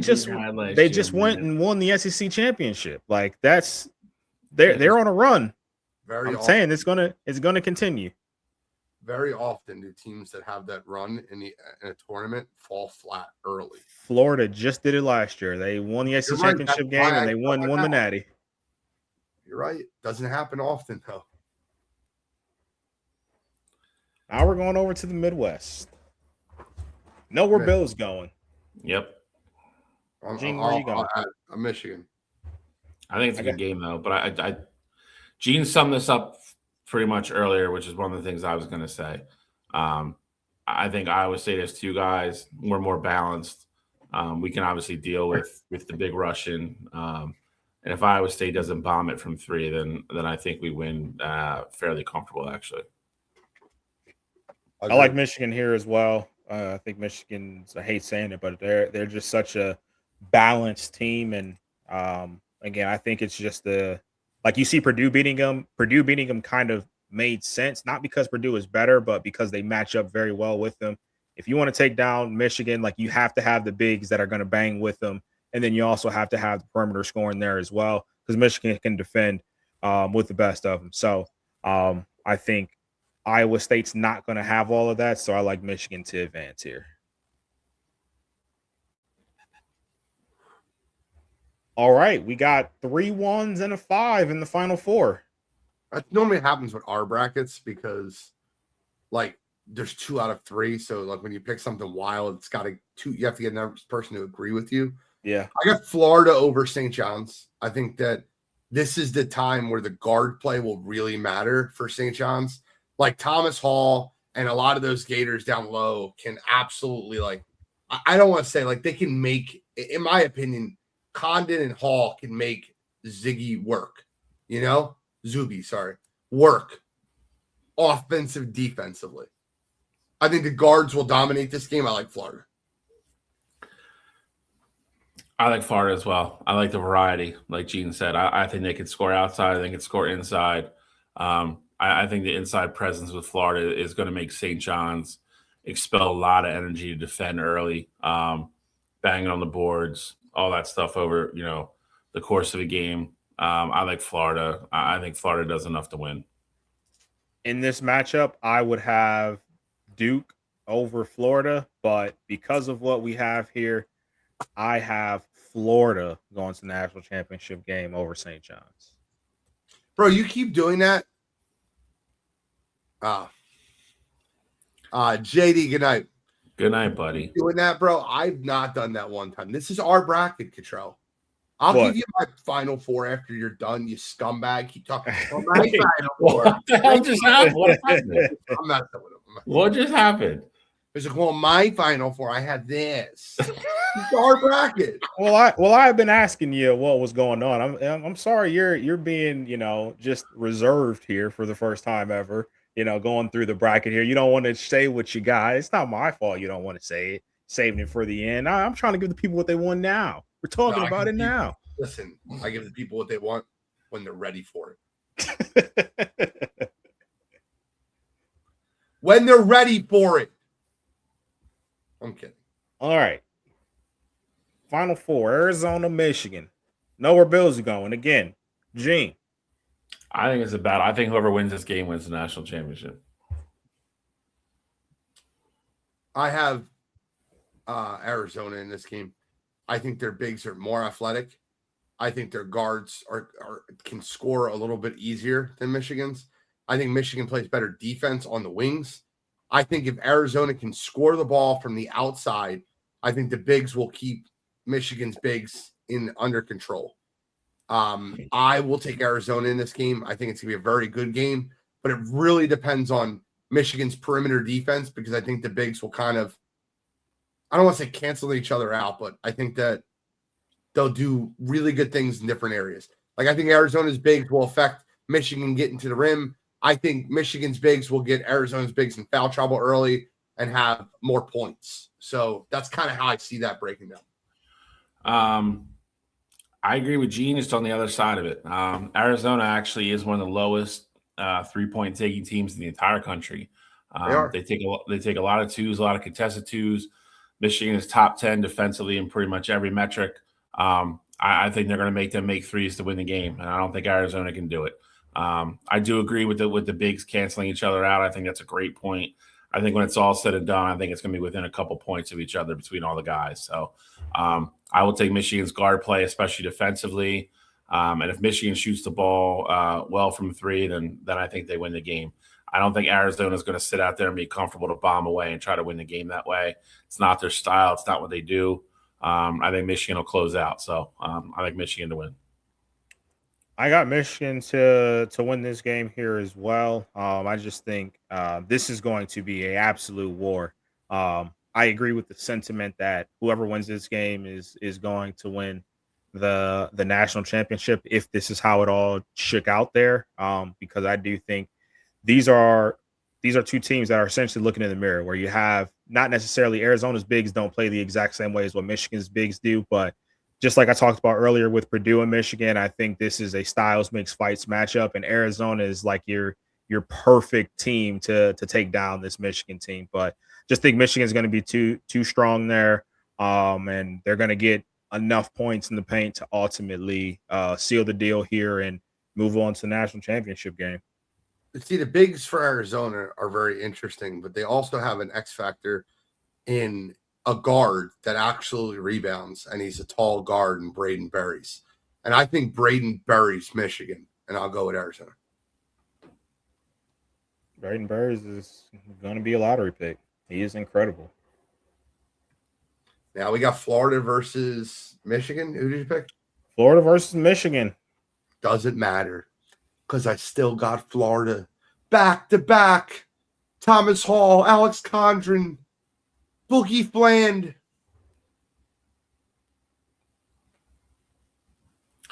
I've said this all year, especially last month and a half.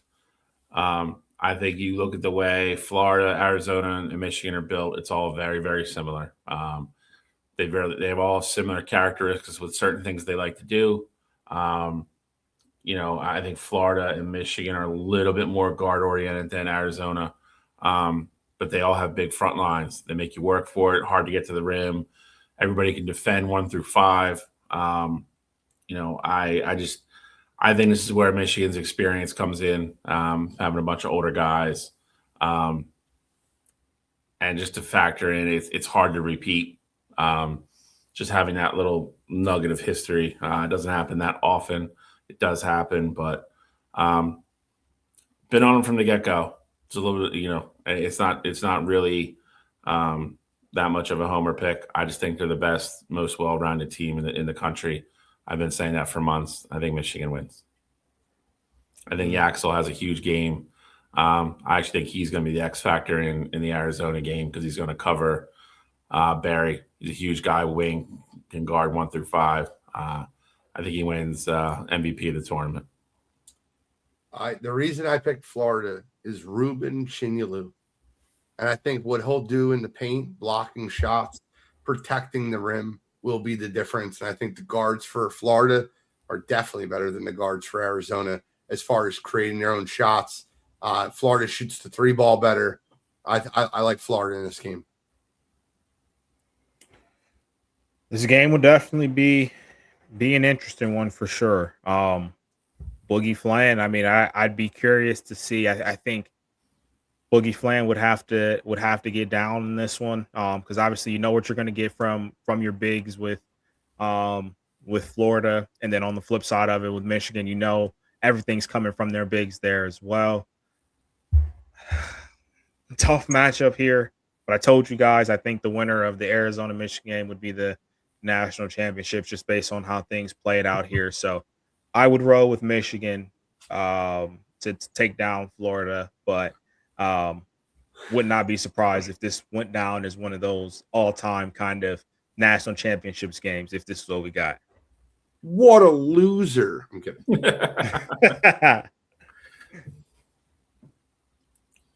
Last year, Eric.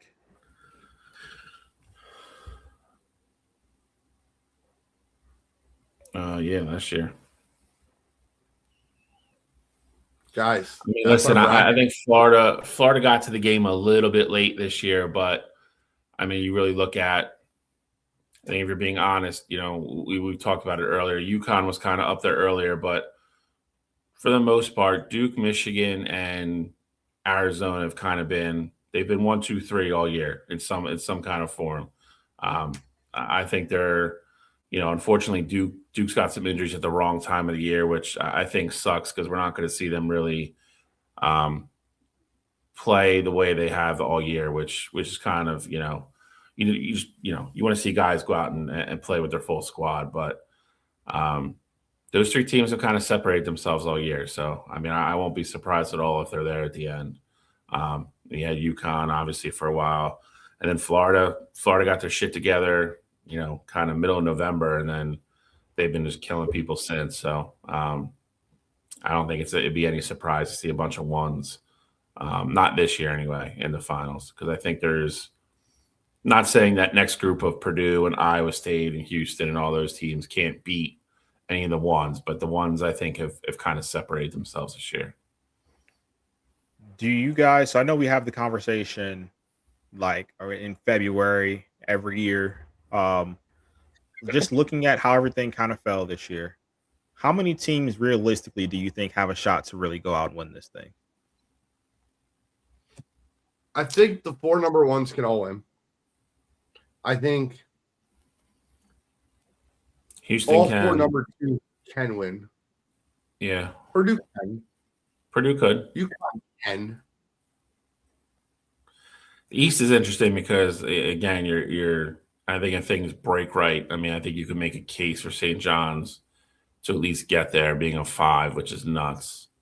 A lot of people think Michigan State can. I don't. I've just watched them play too much. Who are the other 2 3s? Illinois. They're great offensively. It's the 5. I know. I'm saying I don't think Illinois can. I would vote no in Illinois. I think St. John's in Tennessee are the 2 other ones. So that's 10 total. I don't think Tennessee can. Yeah, I mean, you're throwing Tennessee out there. I might as well throw my Arkansas hat in the ring. Jesus Christ. You might. They can win. For sure. I mean, I think Nate Amin is good enough to where if he goes on a run, like he's good enough to be most outstanding player in a tournament. So I mean, I don't hate that. It's just a really crazy year. Play. It's just I watched him be soft in the first half of that Vanderbilt game, and I don't know what the coaches said to him. They pulled him out with like the 13-minute mark in the second half. He had 1 point, and they're like, "I don't care how bad you're shooting, keep fucking shooting." And he went out there, and for the last 12 minutes of that game, he played Nate Amin basketball and got to the line, and he was missing shots he absolutely should have made, like bunnies, like really close, like wasn't getting the roll off the rim, wasn't like just slightly off. And a lot of people said and reminded me that coming off that injury, and this is the first time he's playing a back-to-back game. So I don't think his legs were with him. But when you watch him play, man, he can get any shot he wants from anywhere he wants. And when you have that, and then you got a guy that can get hot like Corey Gillespie, I think they can win. I'm not saying they will. I didn't pick them to win. They're not in my Final Four, but they can win. It's kind of crazy too that that's a team that could have had Zakai Ziegler back if he would have got a waiver. Like, just think of how crazy that team would have been. But the problem with that is I don't think Gillespie is any bit as good as he is if he's not the primary ball handler, because that guy Ziegler would have been that guy. For So, sure. like, I get it. I just don't know if I think it's the same thing. I actually think Ja'Cory's a better shooting version than Zakai. And Zakai Zakai's more of a playmaker, yeah. Correct. Zakai showed up super small when it mattered, too, which was tough to watch. Tennessee's another one of those teams for me, like Texas. I'm always on the wrong fucking side of it. Rick Barnes is a good coach, too. I love Rick Barnes, and that's where I get suckered in, because I like.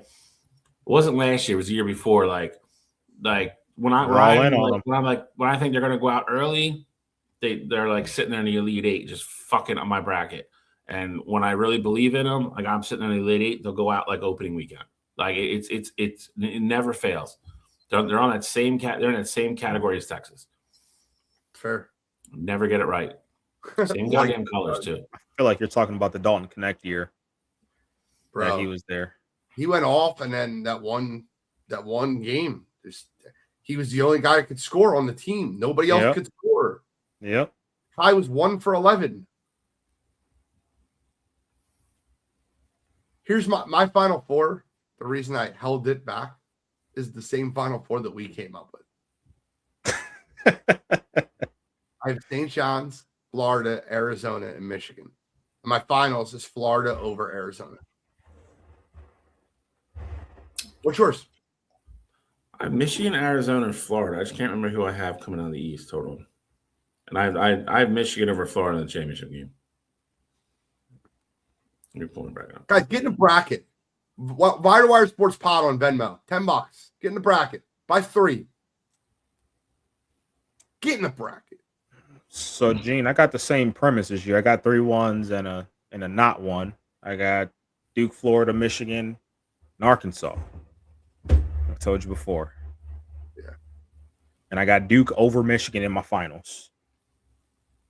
Okay. I actually think for some weird reason, I'm waiting for it to pull up. I actually think I have UConn. I don't know why. You probably have Duke beating St. John's then. No, I think I have. No, I do. I have UConn. I gotta change that shit. It's hard to beat somebody 3 times in the same year. No, I got Duke going out. You look, it's been night and day how they've played since that point guard got hurt. I mean, they're beating Clemson by like 3 points. Like they're struggling. They played better after he got hurt after the Clemson game. After the Clemson game. So the Clemson game was like that adjustment period. But the rest of the ACC tournament, they dominated. I disagree with you. They won every game in the tournament by like 3 points. Is that true? They didn't dominate. They beat Clemson by 12. They beat Florida State by 1. They beat Virginia by 4. You really shouldn't have won the Florida State game, I'm being honest. This is true.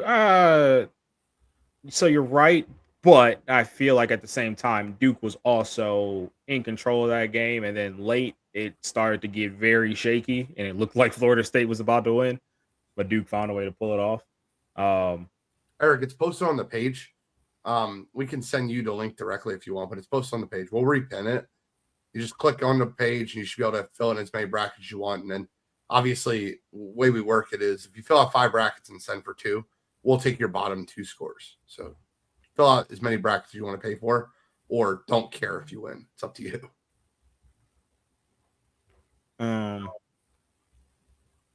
Yeah, that's what we got there. Do I have NFL news I want to bring up? Is there anything else we want to go over? College basketball? No. I got to ask this question. When I went to bed, I didn't think Jalen Waddle. I thought the Eagles were nuts asking for a first and a second for A.J. Brown. Until I realized that Jalen Waddle went for a first and a third. Now I don't think Howie seems very that crazy to ask for a first and second for A.J. Brown. Your thoughts on Jalen Waddle getting traded? And what the hell is Miami doing? Are they completely rebuilding again after signing a quarterback for $30 million? Like, is Malik Willis literally doing the same thing they did where they traded A.J. Brown and drafted Treylon Burks Like, is that what Miami's doing to Malik Willis again? Yes, that's exactly what they're doing to him. Because I wouldn't be surprised if before June ends, that if Devon Achane is not going to be on that team anymore. Because I just think they're going to be getting rid of all that talent there, and I think part of it is that they want to change the culture, because we talked about it all the time on the show. Like there was a bad aura in that locker room, and you got to bring in guys who want to be there, but two, that are going to buy into the new culture that you're trying to build. So I do think that was a part of it there.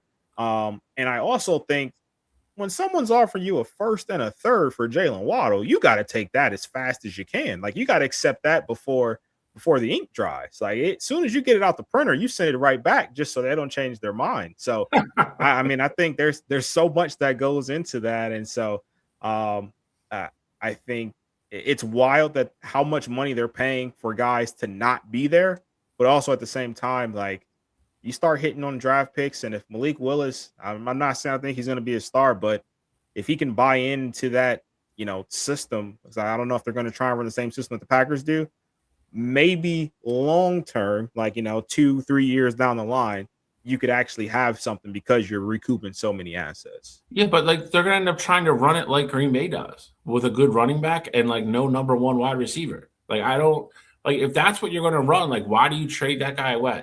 And again, I'm not saying I wouldn't have took the offer for him. I agree with you. A first and a third for Waddle, I don't think you can say no. But at the same time, you go out and get the quarterback.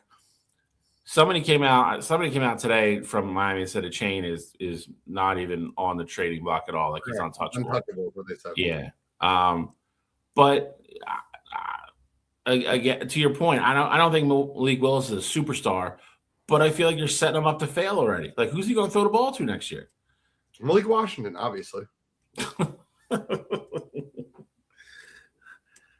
Again, man, I get the culture thing. We've all talked about that at length, at how it needed a huge overhaul. I don't think Jalen Waddle was part of that, but I don't either, for what it's worth. But I'm just saying, like, I mean, can I listen? I'm not saying there's anything wrong with Jalen Waddle.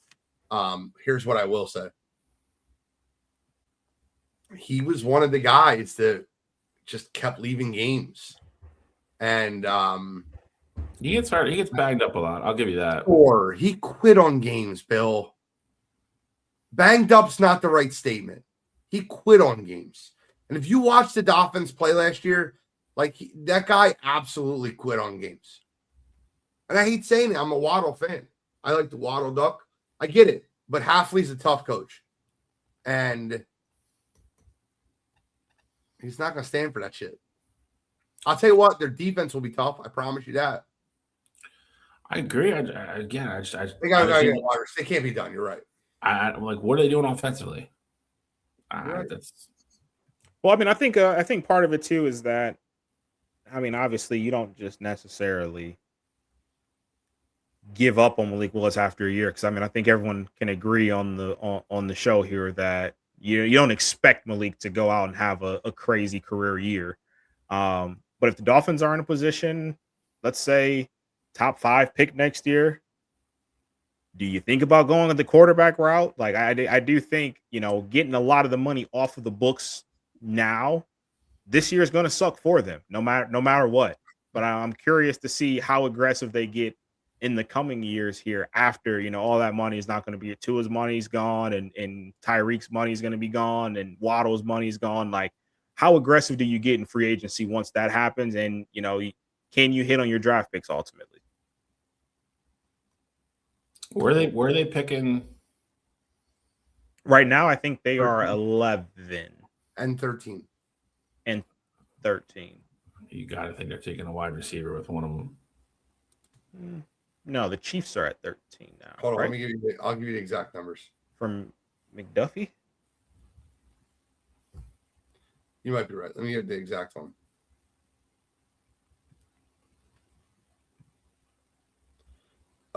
I don't want a simulator. Just give me a goddamn. Sorry. No, Travis. JT's not a 2-holder. I know for sure they're at 11 in one of the spots. I just don't know where that second. The other one would have to be 30 because it's the Broncos pick. They got to be 11 and 30. 11 and 30. You're right. You're right. 11 and 30. So I mean, it's a deep class wide receiver wise. So I think at least one of those picks is a wide receiver. I'd hope. Well, one of them's got to be a corner, because I don't know if you guys watched a lot of Dolphins play last year. They were signing guys off the street to play corner for them. The latest mock drafts got Mendoza going 1, Arvell Reese 2,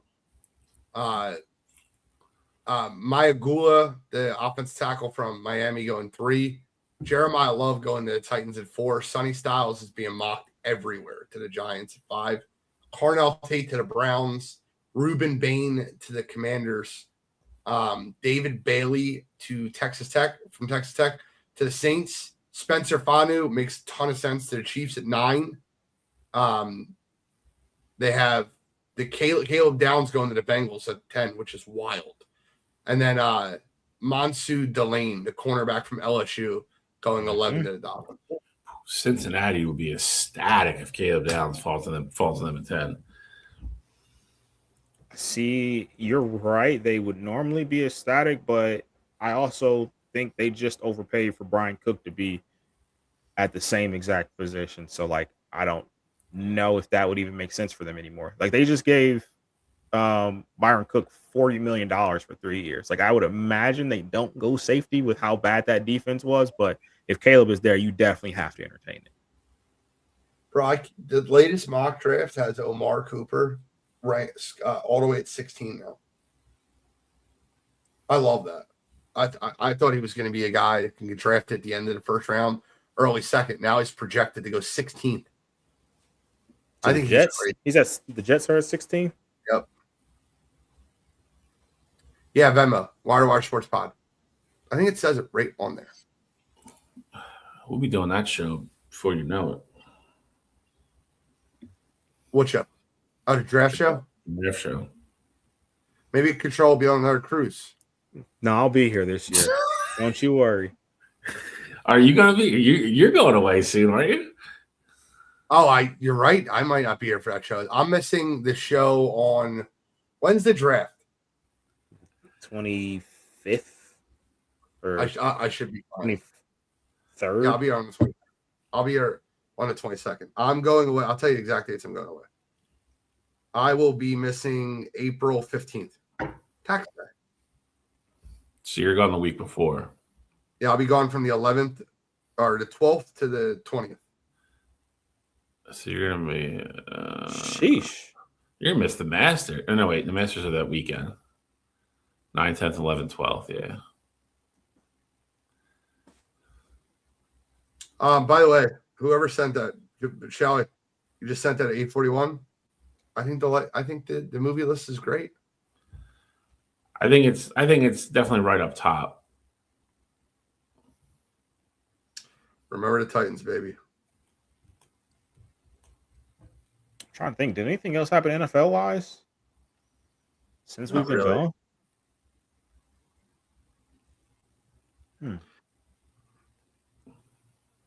Anything else we need to cover before you got to be kidding me? I thought the show was going to go long. Well, we did have. Well, I didn't do the lineup. I didn't think we were going to do lineups today, so we're doing. Oh, that's fine. That's fine.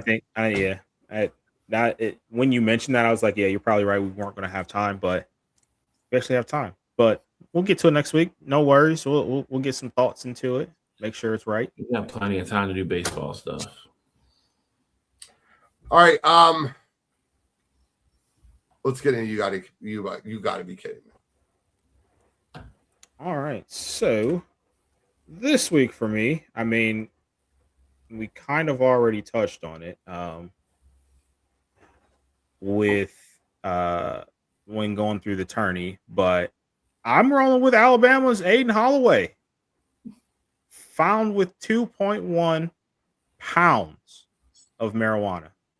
That is so incredibly absurd on the surface anywhere. But not only that, but one, your team is about to be headed to the March Madness tournament. Two, you're in the Bible Belt. You're in the Bible Belt with that much weed on you. I mean, that is absolutely absurd in this moment here. And apparently when the cops interviewed him, I mean, I guess the only thing that he can say was that he smokes it. But they had asked him, like, what are you doing with all of this? And he said, "Oh no, I just smoke it. Like I don't do anything else. I just smoke it." Alabama has since dismissed him off campus, and he will not be able to do anything with the team until the investigation is all cleared up. So he's not going to have an opportunity to play in this tournament unless Alabama goes on a ungodly type run. So this week for me, Mr. Aiden Holloway, and just the dumb decision right before the NCAA tournament. Come on, you gotta be kidding me. There's no way he plays in this tournament. There's no way that gets through court in that amount of time. I did one conspiracy theory thing that, like, it was like 2.2, it turned in like whatever, and they're like, oh, it's like mysteriously came in like right at 2.1. Mm-hmm. I don't know if that's true or not, but I thought that was a little wild that he missed by a freaking gram. Shally, DeRosa. I did 3 weeks in a row, man. What do you want from me? I can't do 4. DeRosa. What'd you say? You said Google? I said Google. DeRosa. You already went over those. So what? All right. I'll go then. I was going to use Team USA. I was going to use Mark DeRosa. We talked about a lot of that, and I had a backup plan because I thought Shally was going to use one of them. So I'm going to use Kevin Durant. Guys, I don't know if you heard the comments Kevin Durant said after a loss that they had the other night. What do you do now? Did you hear this, Kittrell? I don't know. There's a big line in here that I need you to hear. Kevin Durant takes blame as Lakers disrupt Rockets offense. I just felt like I lost the game for us tonight, said Durant, who scored 2 of his 18 points in the second half and committed 7 to the Rockets' 24 turnovers. It's that simple. Of course, we could probably make more threes, but it's on me. I mean, to be honest, I'm the offense, and the opposing team is going to use all their resources and not let me get comfortable. First half, I got comfortable in ISO, comfortable coming off of pin downs, pick and rolls, and they decided not to let me get comfortable no more. So I got to be smarter and better with the ball. I got to maybe shoot over some of the double teams, but space out to be ready to catch and shoot. But be ready to be a screener. Just be in the dunker spot. Just being able to be there as a resource for my teammates to provide space. I didn't need to have the ball as much as I did tonight. I take issue with one line in that whole quote. Maybe 2. Maybe the guys could make some more threes. Sure. I'm the offense. Bro, that is not the time to do this, Kevin. Not the time. Not the time. What are we doing, Kevin? He tried taking accountability and then routed himself out. Yeah, take the loss on me. I mean, sure, those guys could have made some more threes, but I'm the offense on this team. Are you kidding me, bro? Are you kidding me? So for this week, Kevin Durant. Come on, you gotta be kidding me. That is wild. I did see that. I didn't see it in its entirety, though. I saw him like taking the accountability. I didn't see the full thing.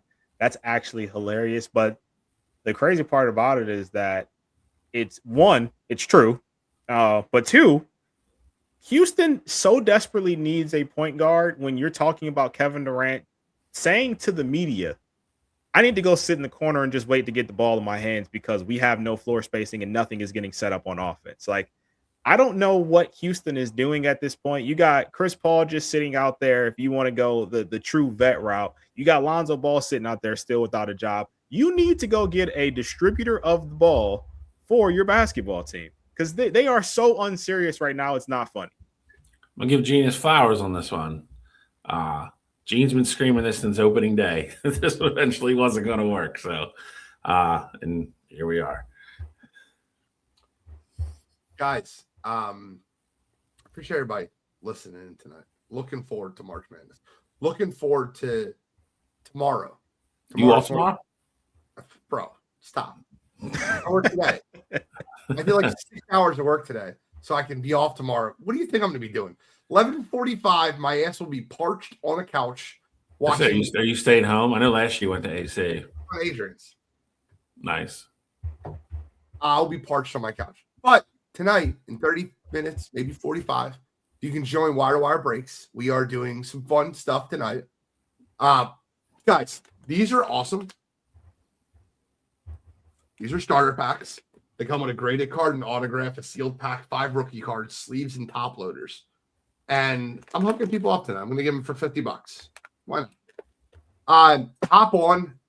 Last we pulled a Derek Jeter rookie out of one. Incredible. Some autographs. Some really big cards that were coming out. Tomorrow I'm going to be parched watching basketball. Me and Adrian are doing the thing where we go $25 on every underdog money line. Let's have some fun. It works. It works every year. Up last year. Last year we got cooked. I thought it was like close last year because Sticks doesn't. I thought he said he only lost a couple bucks. He only does 10 though. But I thought he said he only lost a couple bucks last year. Last year we got cooked. Well, they might have covered spreads. We go money line, everyone. Yeah, he does. I don't know if he does money line or spreads. First half unders, baby.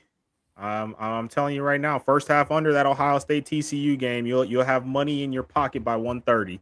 Because that under is damn near a lock. I'm telling you guys that right now. But that'll be a fun game. Me and Uriah are gonna go out. He's got a doctor's appointment in the morning, so he's gonna get some shots. Gonna get him some milk, and we're gonna go out some local spot and get some wings and watch the first game of the tournament. Shot like those. I'll take the shots. He's getting the needle. Everybody shot. Drunk Cottrell is my favorite Cottrell. He just talks recklessly when he's hammered. Just out of his mind, just talks crazy shit. He's in timeout. He's in timeout this year. I gotta be responsible for somebody else. So, oh man. Well, any final thoughts, gentlemen? Nah, this is one of my favorite shows of the year. Honestly, another good one tonight, and it's one of the best weekends of the year. So I'm excited, just as you two are. I'm gonna put something together. I think I'll put it in the chat, and then we'll share it on the show next week if it hits. But I'm gonna do something crazy. I love that, guys. I want you to do me a favor. I see 22 people in here right now. I want you to look at the bottom of the screen right here, and I need to see a Venmo before we get off air. Someone needs to Venmo me for a bracket right now, and I'm not talking about the people that already did it. $10 for a Venmo. And then we can get off air. One more, get a bracket right now. I see Eric Rosenblum. Yes, it did. I see a message. One more person, Venmo right now. Now. I'll give some extra time here as well. I'm definitely excited for the tourney. Not far off. Tourney this weekend. We get four straight days of what feels like nonstop basketball. So definitely looking forward to that. And then on Monday, I'm back on the road, going to Toledo's Pro Day to get some stuff from there. So that'll be fun. Getting to see some of the top prospects out there at Toledo. They're probably going to have 4 guys ultimately get drafted from Toledo, which is kind of wild for a MAC school. But looking forward to covering that. So stay tuned for some more clips from that as well. Did I buy enough time, Gene? Did anybody? We got any fish on the hook? Travis said he's waiting for breaks. Travis is spending all of JD's college money in Gene's breaks. First of all, Travis is doing way better than most people are. I'm joking around, dude. I'm not being serious. Where did you pull that Marsh card from?